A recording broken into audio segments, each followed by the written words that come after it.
Hi all, Mrs. Arndt here. This video is for the group of you who might be wanting to go above and beyond with your 3D modeling of your automata box.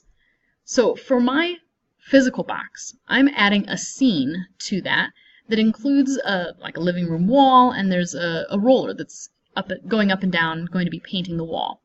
So I recreated this digital image of a similar scene using Windows Paint.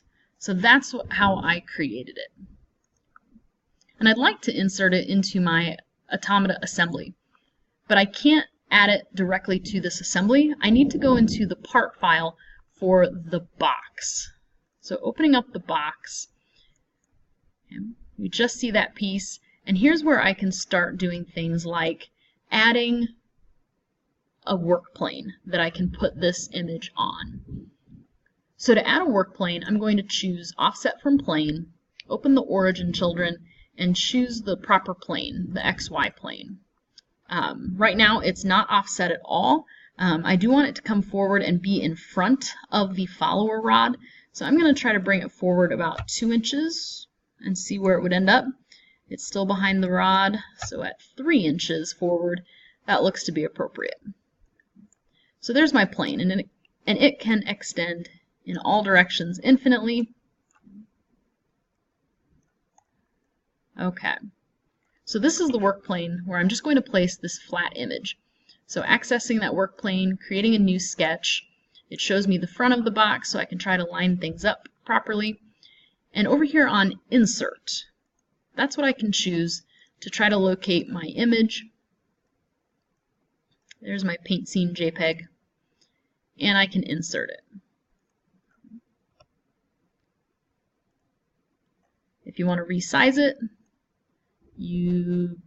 I probably should have done that when I brought it in. Oh, there it goes.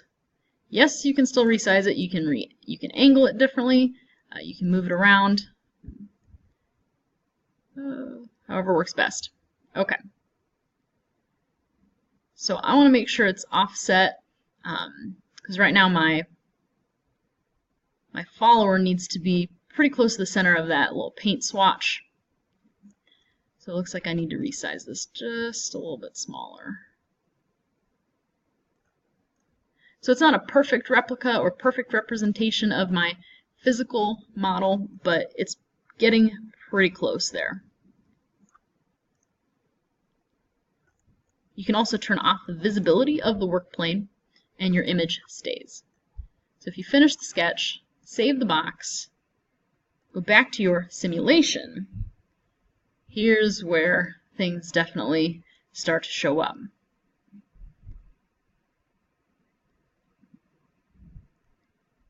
So that's one way to get an image into your automata box. A couple other things I could add would be the protrusion coming off of the follower and also extending through this image. That would require me to go back to my files and update the follower and add that to the top of the follower. So we've got some options for improving our automata simulation digitally. Good luck!